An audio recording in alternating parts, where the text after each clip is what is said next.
20th Ranchi, Soni 98.3। ये बस जोरदार तालियां हमारे सभी मेधावियों के लिए। मेडल पहनाकर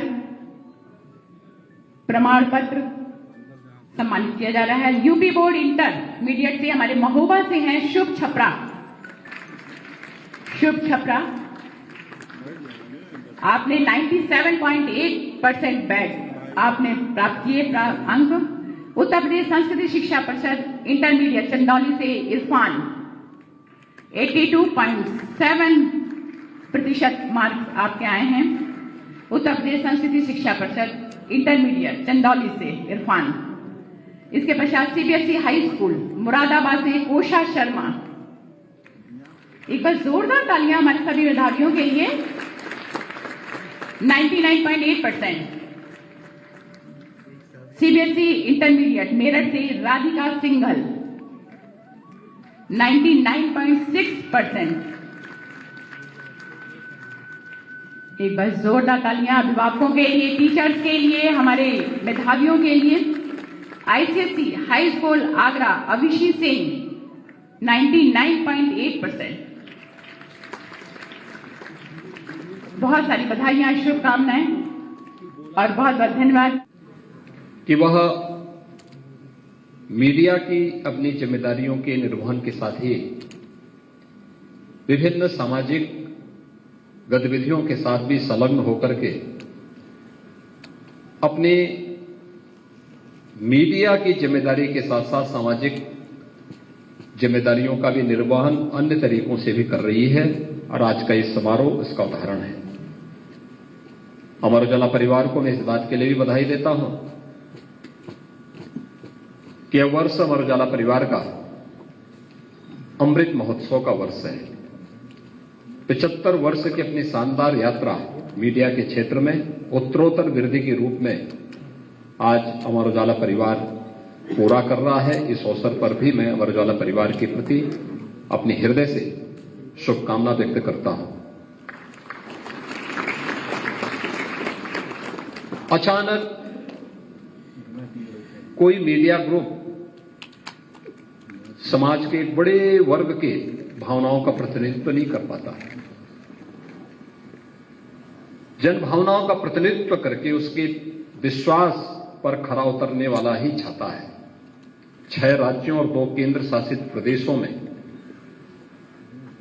मीडिया, प्रिंट मीडिया के क्षेत्र में आज जिस प्रकार का प्रतिनिधित्व अमर उजाला कर रहा है वह सराहनीय है। और मेरी अमर उजाला परिवार के प्रति अपनी शुभकामनाएं हैं। मुझे बहुत अच्छा लगा जब प्रतिवर्ष हम लोग इस बात को सुनते हैं, देखते हैं। प्रदेश भर में कंपटीशन होता है छात्रों में अतुल माहेश्वरी छात्रवृत्ति के नाम पर बड़े आयोजन होते हैं और बाद में एक सम्मान समारोह के माध्यम से उन छात्रों को स्कॉलरशिप उपलब्ध की जाती है।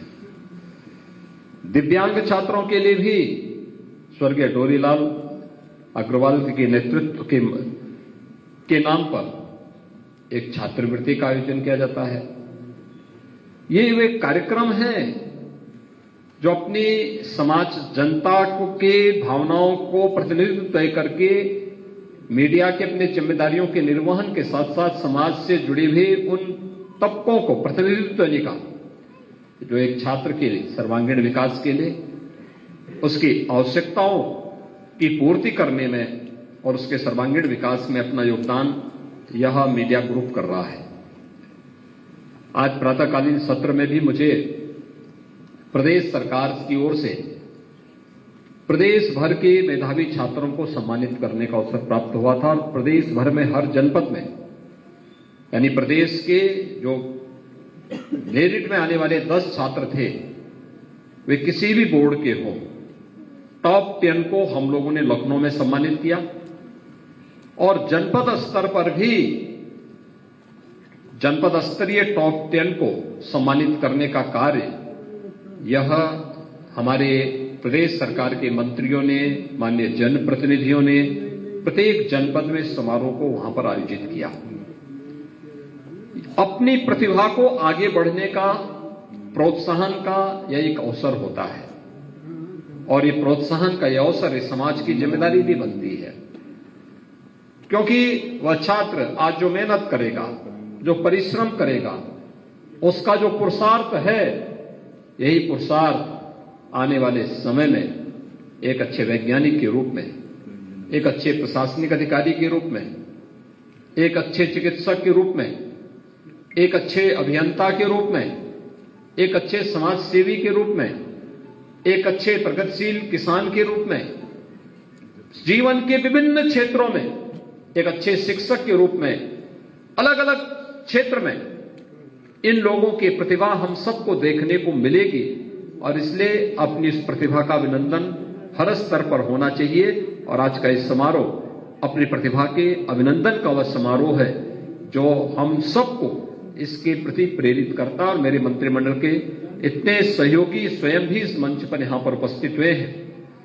यह इस बात का द्योतक है कि अपनी प्रतिभा को प्रोत्साहन करने के लिए एक अभिभावक के रूप में, शासन के मंत्री के रूप में, और आप में से बहुत सारे लोग स्वयं अभिभावक के रूप में यहां पर उपस्थित हुए हैं, जो देश की भावी पीढ़ी को एक नया मंच प्रदान करने के लिए, एक मार्ग दिखाने के लिए स्वयं आज यहां पर उपस्थित हुए हैं।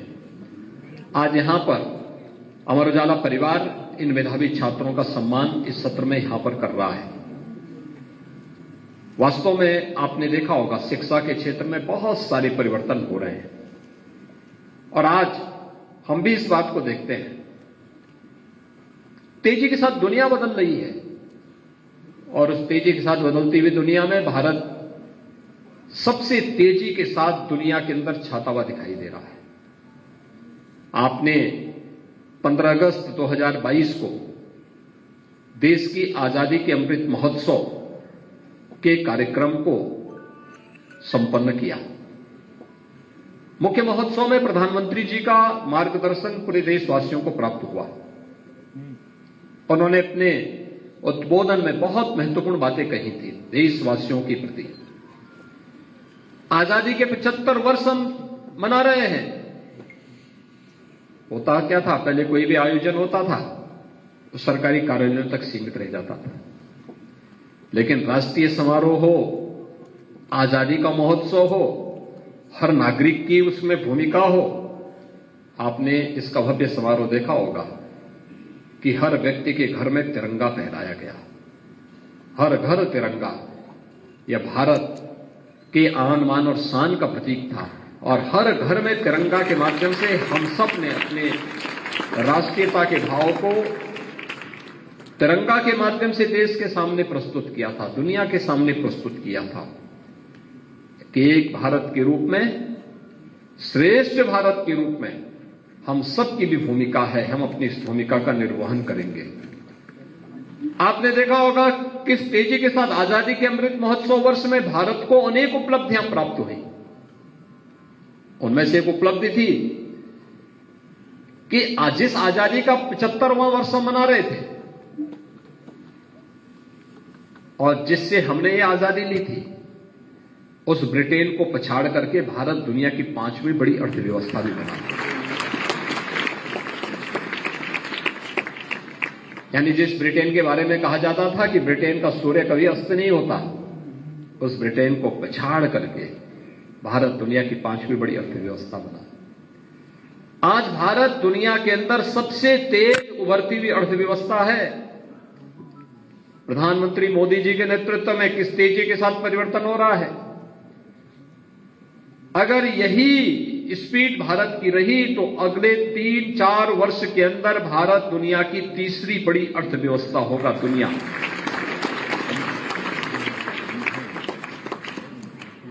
और आजादी के अमृत महोत्सव वर्ष में भारत, घर भारतवासी के लिए इससे बड़ी गौरव की बात क्या हो सकती है कि दुनिया के 20 बड़े साधन संपन्न देशों का समूह G20 के देशों की अध्यक्षता प्रधानमंत्री मोदी जी के नेतृत्व में भारत कर रहा है। ये G20 के देश वे हैं जिसमें दुनिया की 65% आबादी निवास करती है। जिनका दुनिया के 80% संसाधनों पर अधिकार है,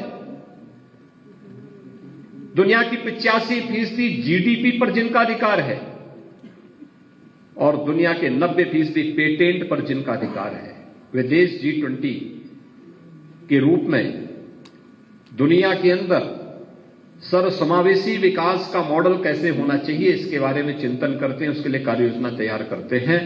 और आजादी के अमृत महोत्सव वर्ष में भारत के नेतृत्व में प्रधानमंत्री मोदी जी के मार्गदर्शन में दुनिया के सभी देश आज इस पर कार्य कर रहे हैं। भाइयों बहनों, कोविड कालखंड में आपने देखा होगा, अक्सर होता क्या है, हम में से हर व्यक्ति संकट आता है तो बहुत सारे लोग घबराने लगते हैं। लेकिन याद रखना, जब कोई चुनौती आती है वही आपकी परीक्षा की घड़ी होती है। परीक्षा की घड़ी कोई अलग नहीं होती है और परीक्षा केवल वही नहीं होती है जो आपको प्रश्न पत्र के माध्यम से मिलता है। जब भी कोई संकट सामने आए तो उससे भागने की बजाय अपनी बुद्धि से, अपने विवेक से उसका सामना करना है और फिर उससे सफलतापूर्वक बाहर निकलने का मार्ग प्रशस्त करना है। शॉर्टकट का रास्ता अपनाने की आवश्यकता नहीं। जीवन में शॉर्टकट का मार्ग कभी सफलता की मंजिल तक नहीं पहुंचा सकता। चुनौतियों से जूझते हुए, ईमानदारी से, अपने पुरुषार्थ से सफलता की मंजिल को चूमना ही वास्तविक सफलता होती है। और भारत ने कोविड कालखंड में करके दिखाया है। याद करिए, जब दुनिया अस्त व्यस्त थी, जब दुनिया के सामने कोई माध्यम नहीं बचा था, जब दुनिया कोरोना जैसी महामारी के सामने पूरी तरह पस्त हो चुकी थी, तब भारत एक तरफ अपने नागरिकों को फ्री में उपचार की सुविधा दे रही थी, फ्री में टेस्ट करा रही थी, वैक्सीन के अनुसंधान पर अपने वैज्ञानिकों को लगा रही थी, तो दूसरी तरफ शिक्षा के क्षेत्र में भी सबसे बड़े आजादी के सबसे बड़े रिफॉर्म की तरफ भारत बढ़ रहा था। और राष्ट्रीय शिक्षा नीति को घोषित करने वाला दुनिया का एकमात्र देश भारत बना जिसने अपनी सबसे बड़े शिक्षा के क्षेत्र में रिफॉर्म किया है। और राष्ट्रीय शिक्षा नीति, नेशनल एजुकेशन पॉलिसी, शिक्षा के क्षेत्र में आजादी के बाद का सबसे बड़ा रिफॉर्म होने जा रहा है। इसके लिए अपने आप को तैयार करना, ये जीवन में बहुत सारे अवसर आपको देने जा रहा है। शिक्षा के लिए टेक्नोलॉजी का क्या उपयोग हो सकता है, टेक्नोलॉजी कैसे हमारे लिए उपयोगी हो सकती है और टेक्नोलॉजी का उपयोग करके कैसे जीवन को आसान कर सकते हैं, सरल कर सकते हैं, ईज ऑफ लिविंग के लक्ष्य को कैसे प्राप्त कर सकते हैं, ये तो हमें तय करना है। लेकिन टेक्नोलॉजी हमारे द्वारा नियंत्रित हो, हम टेक्नोलॉजी से नियंत्रित न हो, यह भी तय करना है। और उसका माध्यम बनाते हुए आज इस शिक्षा नीति आपको उस ओर लेके जाने वाली है। ढेर सारे अवसर आपके सामने प्रस्तुत करने जा रही है और इसी माध्यम को आगे बढ़ाने के लिए उत्तर प्रदेश सरकार भी अलग अलग स्तर पर अलग अलग कार्यक्रम कर रही है।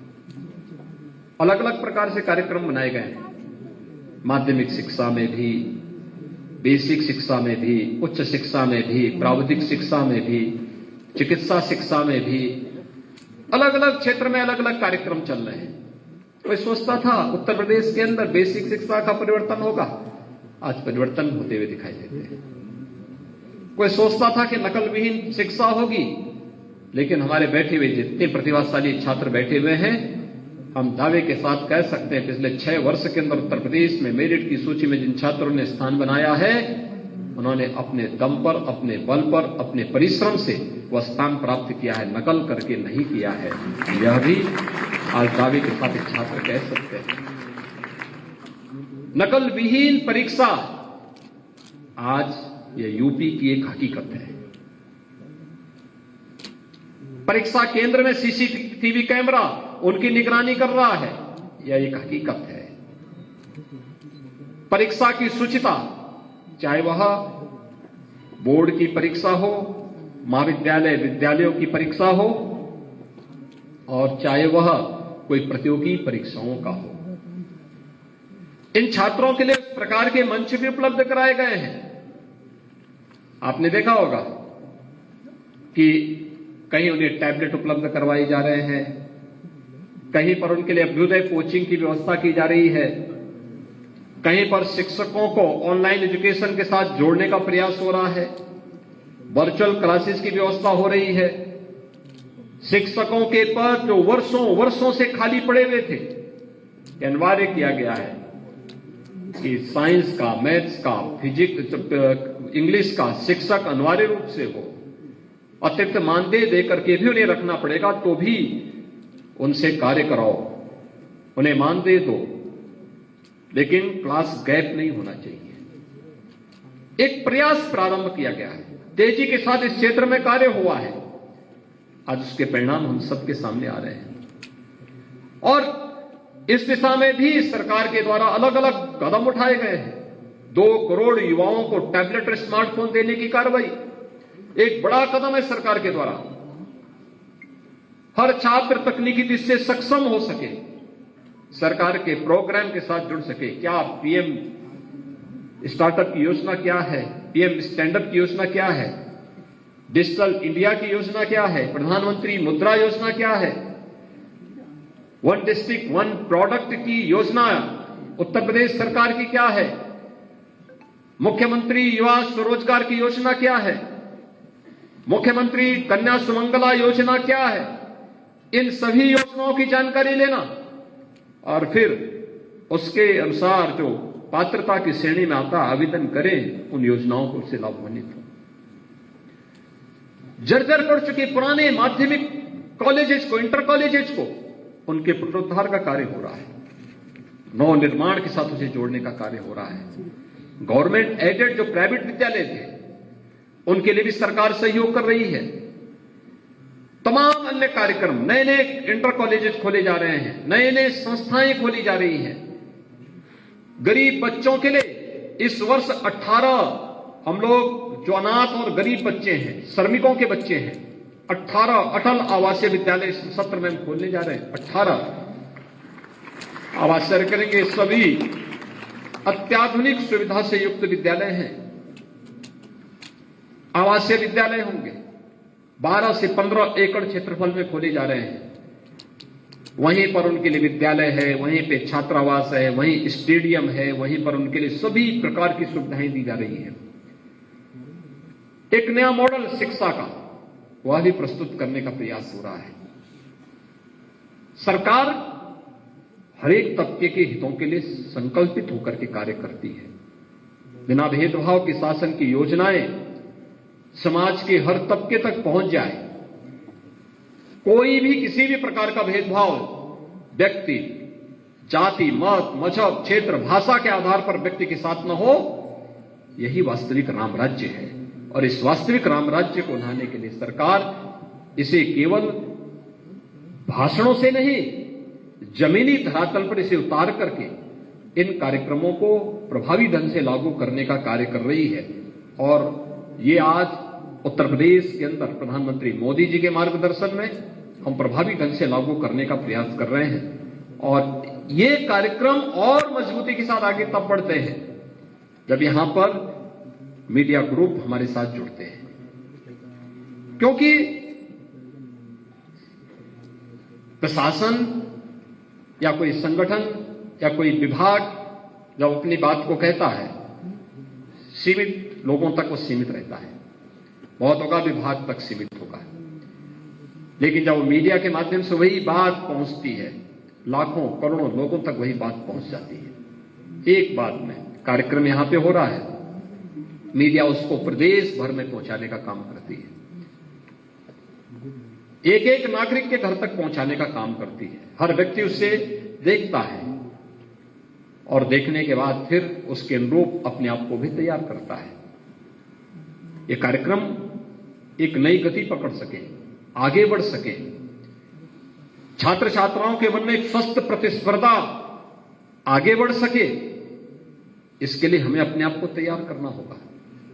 और मेरी अपील होगी आप सबसे, जीवन में परिश्रम का कोई विकल्प नहीं हो सकता।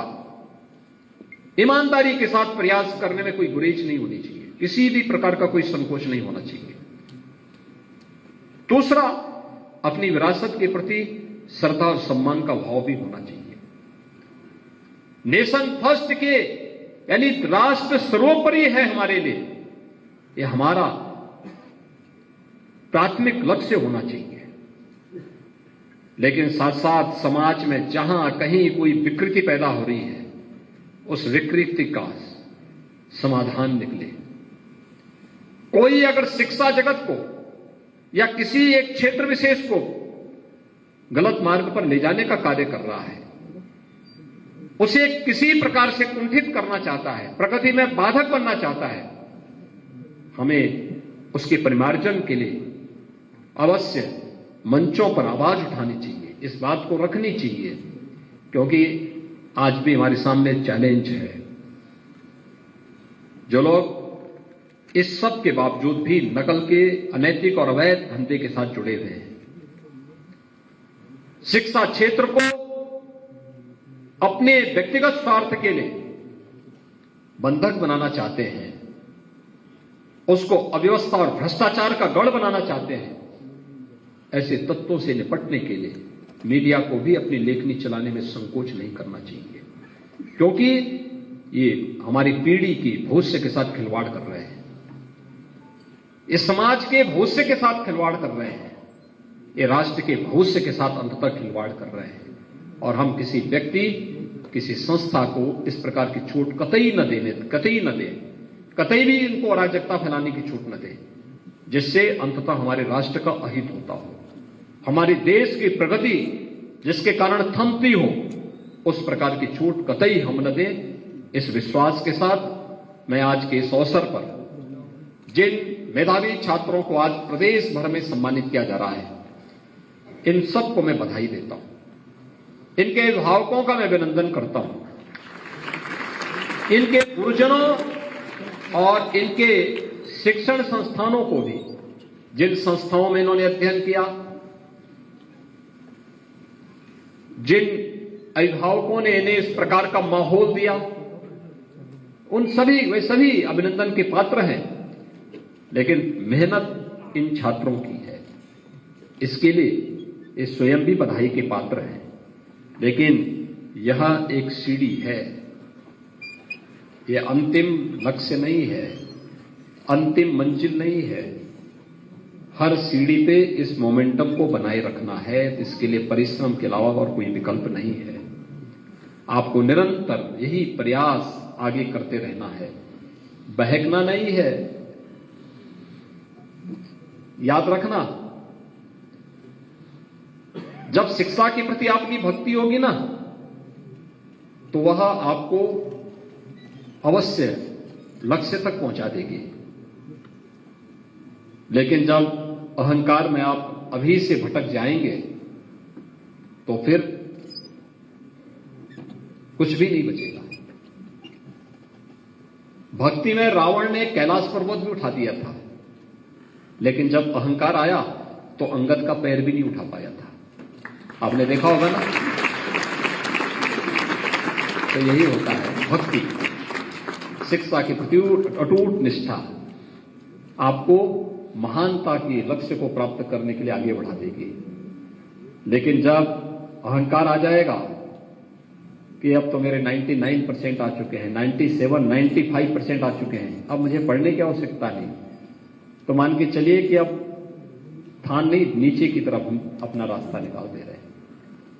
वह नहीं करना है, निरंतर प्रयास, हर दिन कुछ नया मिलेगा, एक नई मंजिल की तरफ आगे बढ़ने का मार्ग मिलेगा, और उस नई मंजिल की तरफ आगे बढ़ना है। इस विश्वास के साथ आप सबके प्रति आप अपनी शुभकामनाएं देता हूं। धन्यवाद। जय हिंद। बहुत बहुत धन्यवाद।